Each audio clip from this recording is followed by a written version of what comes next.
Bonjour à toutes et bonjour à tous. Donc, nous sommes aujourd'hui chez une nouvelle praticienne que vous trouverez dans la brochure Vivre en harmonie que voilà. Et donc, j'ai le plaisir de vous présenter Dominique Stump qui exerce à Egversheim, au papillon en soie. Est-ce que vous pouvez nous dire un petit peu pourquoi vous avez choisi ce nom tout d'abord? Ouais. Déjà bonjour Gérard. Bonjour. Merci d'être venu m'interviewer, c'est sympa, hein. Effectivement on se trouve dans mon cabinet de thérapie au papillon en soie comme je l'ai appelé à l'époque. Pourquoi j'ai choisi ce nom? Parce que c'est une symbolique forte. Le papillon est le symbole de la transformation et la thérapie que je propose est un travail de transformation intérieure. Donc d'où le nom du papillon, et le papillon en soi, c'est la force de transformation qu'on a à l'intérieur de soi. Et c'est aussi un jeu de mots avec la soie, le tissu précieux, parce que ce qu'on a en soi, c'est précieux. Merci pour la précisance. Alors maintenant, je vais vous laisser vous présenter librement et nous expliquer un petit peu quelles sont les méthodes d'accompagnement que vous utilisez. Oui. Alors, déjà pour commencer, j'accompagne les personnes qui ont le souhait d'aller mieux, un petit bout de chemin dans leur vie. Donc j'ai déjà deux axes d'accompagnement qui sont différents et qui peuvent être complémentaires, c'est-à-dire la partie énergétique, donc l'énergétique qui permet de faire circuler mieux l'énergie vitale qui souvent est bloquée par les histoires de vie, de la fatigue, du stress, etc. Et aussi la partie psychothérapie psychocorporelle. Donc là où c'est vraiment un travail en profondeur que je propose de faire à la personne sur comment elle s'est construite dans l'enfance, les schémas qu'elle a mis en place pour fonctionner et qui sont souvent encore actifs à l'heure actuelle alors qu'elle n'est plus dans le cadre de l'enfance et que c'est important qu'elle puisse mettre à jour en fait ces schémas pour pouvoir se sentir plus libre dans sa vie d'adulte et cheminer vers un mieux-être. D'accord. Donc c'est vraiment deux axes différents. Alors ce que j'ai retenu au début de vos propos, c'est donc quand la personne décide. Donc ça me paraît un mot important parce que évidemment pour franchir le seuil de votre cabinet, et quels peuvent être les critères déterminants en fait pour décider? Ouais. Pas toujours facile. Pas toujours facile, hein, Mm. absolument. Des fois, les gens ont mes coordonnées depuis très longtemps et ont du mal à venir prendre un rendez-vous. C'est un peu plus facile pour ce qui concerne la pratique énergétique, où parfois les gens viennent aussi pour se relâcher simplement, lâcher prise, plus de la relaxation. C'est plus compliqué pour les personnes qui souhaitent démarrer une psychothérapie parce que ça peut faire peur. Les raisons pour lesquelles les gens souhaitent, désirent ou ont besoin de démarrer un travail sur eux, c'est parce qu'il y a de la souffrance. Mm. Parce qu'ils souffrent d'une situation dans laquelle ils sont ou de faits passés dont ils n'arrivent pas à se séparer en fait. C'est des ruminations, des choses comme ça, ou des douleurs, des deuils qu'ils n'arrivent pas à faire. Voilà, il y a plein de raisons pour venir en fait consulter un thérapeute. D'accord. Et alors, est-ce que dans la période actuelle qu'on traverse, dans la société, dans le pays, enfin sur la planète, est-ce que vous avez remarqué que les gens ben, ont cette envie-là en ce moment? L'envie, je sais pas, le besoin sûrement. Et alors, je ne pourrais pas dire que les personnes viennent très clairement parce qu'il y a eu le Covid, parce ça a été difficile cette période. Par contre, je dirais plus, en tout cas dans ma pratique et dans les personnes qui viennent me voir, plutôt un élément déclencheur supplémentaire pour oser faire la démarche de thérapie. D'accord, donc ça a rajouté au Ça a succès rajouté, voilà. qu'ils avaient déjà auparavant. Voilà, Et là, voilà, ça les a amenés oui. à se dire, ben oui, j'ai plus envie que ma vie d'avant soit pareille. Voilà, ça rajoute, on a tous supporté ces périodes particulières plus ou moins bien, mais en tout cas, ça nous a quand même empêché plein de choses. Oui, donc ça rajoute une couche, comme on dit, à peut-être des situations dans lesquelles on était qui n'étaient pas confortables déjà à la base. Et donc là, ça donne le déclic peut-être alors un peu plus de se mettre en action pour faire une démarche de thérapie. Ouais. Alors, concernant le rendez-vous que les gens ont avec vous, est-ce qu'on peut différencier, distinguer et avoir quelques précisions? Comment ça se passe pour les deux techniques que vous utilisez? Ok. Alors, je vais commencer par l'énergétique. Pour un rendez-vous en énergétique, on fait d'abord un petit quart d'heure environ, parfois un peu plus, d'échanges en parlant, pour que la personne puisse exprimer pourquoi elle a besoin d'une séance énergétique, qu'est-ce qui la tracasse, ou c'est simplement pour se relâcher, se relaxer, ou parce qu'elle a autre chose qui l'embête. Et ensuite, pour la séance énergétique, j'ai une table de massage sur laquelle elle va pouvoir s'allonger. Elle reste habillée, bien entendu, et se déposer. Et c'est moi qui vais pratiquer donc l'énergétique au travers de l'imposition des mains sur des zones du corps particulières, spécifiques, et qui va permettre à l'énergie de mieux circuler dans son corps. Donc voilà, elle n'a rien à faire à ce moment-là, elle se dépose et généralement s'ensuit un moment où elle se sent bien. Parfois il y a des décharges émotionnelles qui la libèrent, qui lui font du bien. Et à la fin de la partie pratique énergétique, on fait un petit débrief et voilà, la séance se passe comme ça. La plupart du temps, une séance, si on n'est pas trop bien, ne suffit pas. Donc je propose aussi des forfaits de plusieurs séances, de forfaits différents qui permettent aussi de bénéficier de tarifs préférentiels et qui permettent surtout à la personne d'avoir un suivi. D'accord. Voilà. Mais on peut aussi tout à fait venir ponctuellement, une fois de temps en temps, quand on en sent l'envie ou le besoin. En fait, c'est quand on va pas bien, vous pouvez recevoir les gens à ce moment-là. Oui, ou même pour l'énergétique, j'ai des personnes qui sont juste un peu fatiguées, ont besoin d'un petit coup de boost, ont besoin d'un peu relâcher les tensions. Il n'y a pas forcément, elles n'ont pas forcément le désir, l'envie ou le besoin de faire un gros travail sur elles. D'accord. Ouais. Donc ça, c'est en fonction des besoins qui se manifestent. Et alors, dans l'accompagnement thérapeutique, pour l'autre technique d'accompagnement que vous utilisez, comment ça se passe là? Oui, alors pour la psychothérapie psychocorporelle, c'est vraiment un travail de fond qu'on va faire. Donc c'est une collaboration avec la personne à fréquence très régulière sur plusieurs mois, généralement 1 an à 2 ans.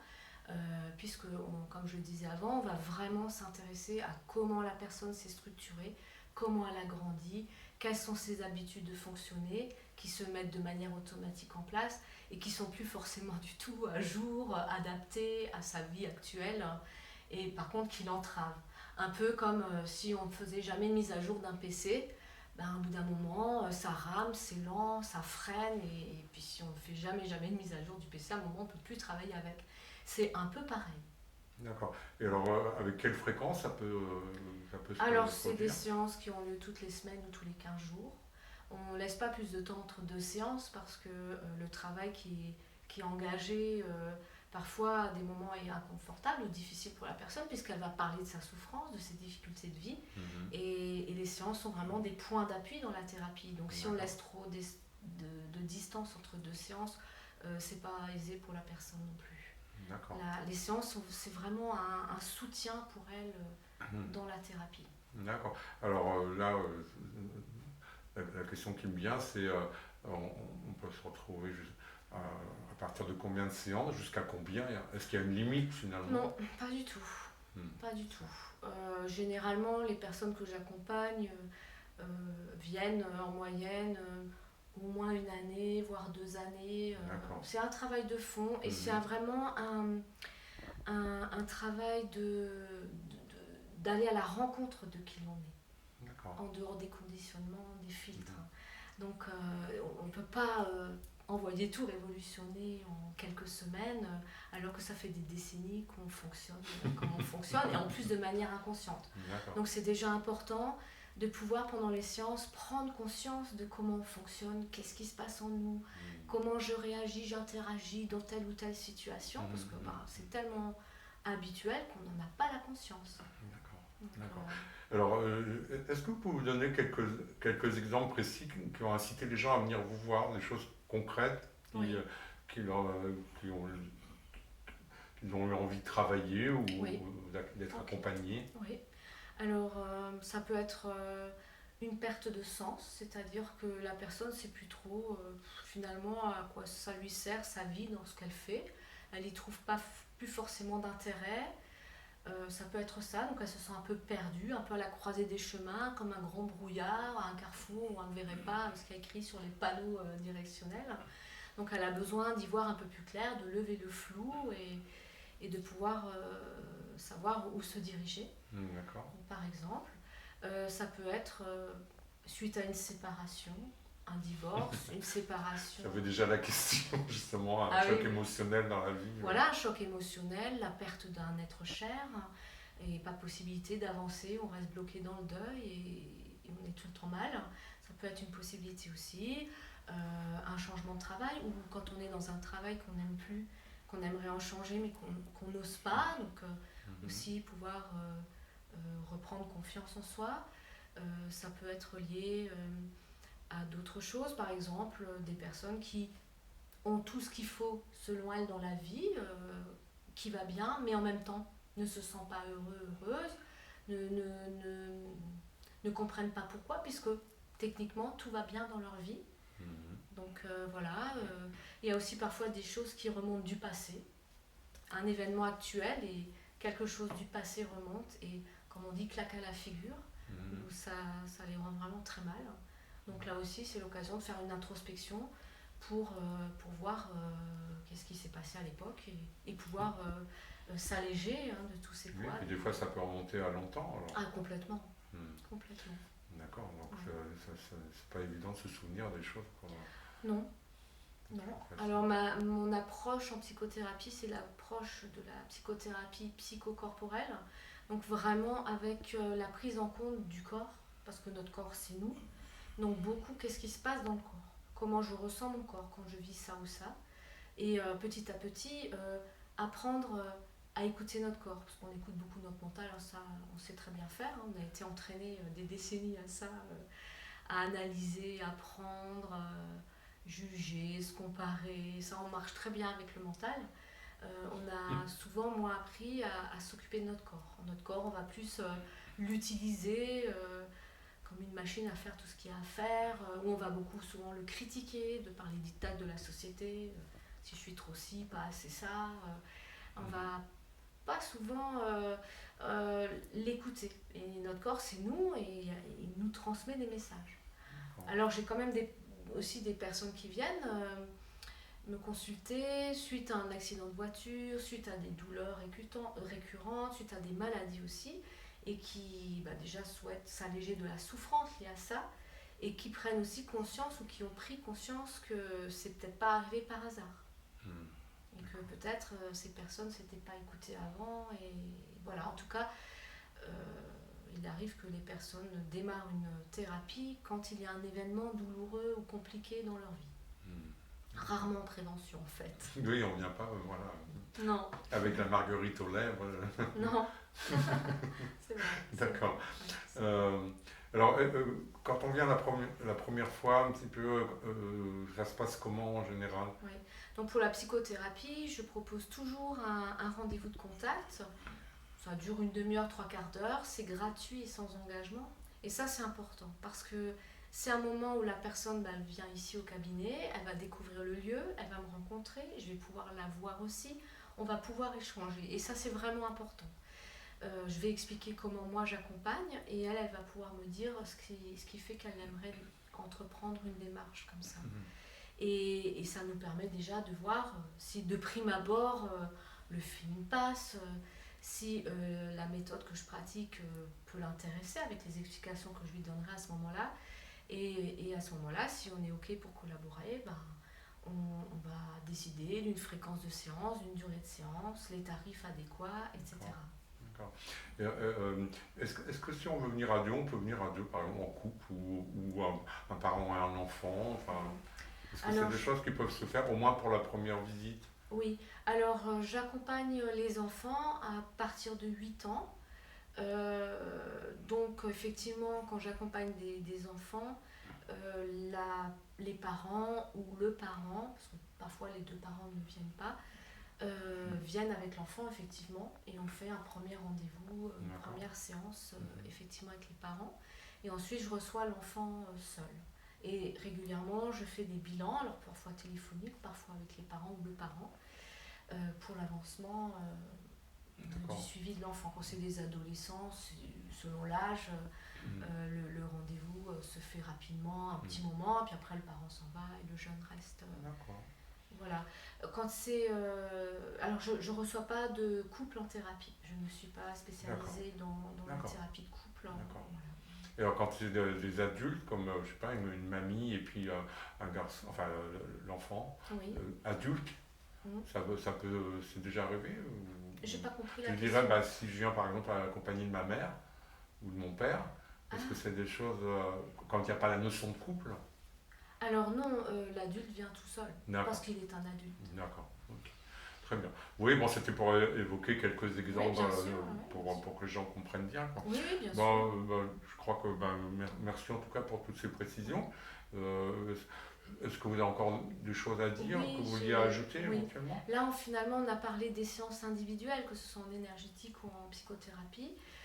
Je pratique aussi en groupe. C'est-à-dire que pour l'énergétique, je peux proposer des ateliers énergétiques en groupe. On pratique un peu d'énergétique, de la relaxation. C'est vraiment intéressant pour les personnes. Je forme également en énergétique au Reiki. Alors, ma pratique énergétique est issue de plusieurs pratiques énergétiques, en fait, plusieurs arts énergétiques, le Reiki, Jinshin-Jutsu et d'autres. Et je suis formée à former moi-même aussi les personnes en Reiki. Donc voilà, régulièrement, je propose des formations pour ceux qui veulent se former. Pour ce qui concerne la psychothérapie psychocorporelle, donc bien sûr, je reçois en individuel, je reçois aussi en groupe.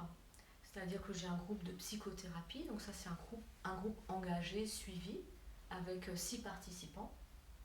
Et je propose aussi régulièrement des ateliers ponctuels, qui s'apparentent alors plus à du développement personnel sur des thématiques différentes, qui peuvent être un atelier qui a lieu une fois, ou un atelier qui se décline comme un cycle sur 2 ou 3 rendez-vous, en fait.